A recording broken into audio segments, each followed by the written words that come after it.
God says the weapon formed against you was not physical. It was verbal. It was reputational.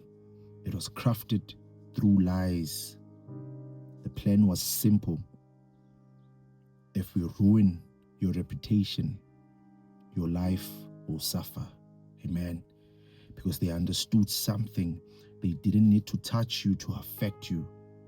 They just needed to change how people saw you. So they spoke in rooms you were not in. They created narratives you were never part of. They built versions of you that never existed and released them with confidence. And for a moment, it looked like it was working.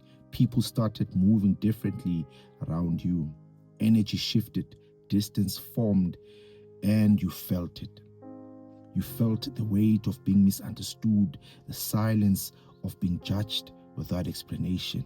But God says you didn't respond the way they expected, because they thought you would defend yourself. They thought you would react, but you didn't. You stayed still. You stayed grounded. You stayed you, and that confused them, because they built a strategy that required your reaction. But what they didn't know is that your silence was not weakness. It was alignment. Amen. Because while they were speaking, God was watching. While they were constructing lies, God was allowing time to reveal truth. Because here is what they failed to understand. A lie needs maintenance. Truth sustains itself, and slowly, without announcement, without confrontation, without you saying a word, things started shifting. Details stopped making sense. Stories stopped aligning. People started noticing the gaps. And what they tried to control began to collapse. God says, you didn't clear your name. I did. Amen.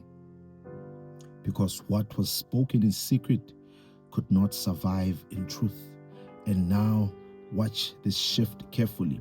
The same people who are confident in speaking about you are now moving around trying to explain themselves, trying to fix what they said, trying to clean their image, trying to go back to people and adjust the story. But it's not landing the same way. Amen. Because what they released has already exposed something deeper. Now people are not questioning you, they are questioning them. And what they created has turned into discomfort inside their own circle. God says what they meant to use against you has now revealed them. And now they are angry, not because they were wronged, but because they were exposed. Now they are thinking about you, replaying everything, trying to make sense of how it all turned like this. And in their mind, it feels like you did something. Amen. Like you caused this, like you are behind the shift. But God says you did nothing. This is what happens when truth begins to stand on its own. Because when I fight for you, people don't always understand it. They don't understand why things reverse, why narratives collapse, why what they built suddenly stops working. But this was never reversal. This is revelation. Amen. Because even in Genesis, there was a moment like this. Joseph was lied on, falsely accused, his name dragged into something he never did.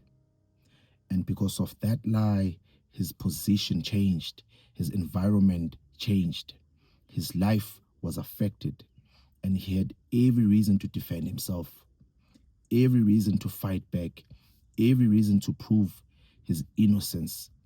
But he didn't fight the way people expected. Amen. And over time, without him chasing his name, without him forcing truth, God revealed it. The same one who was spoken against was the same one God lifted publicly, and the lie could not hold. God says the pattern has not changed. What was spoken against you is losing its strength.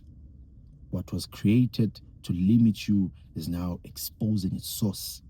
And now you are standing in a moment where you don't need to speak because everything is already speaking for you. Amen. Stay there. Stay aligned. Stay unmoved, because God is not just defending you now. He is establishing you. Amen.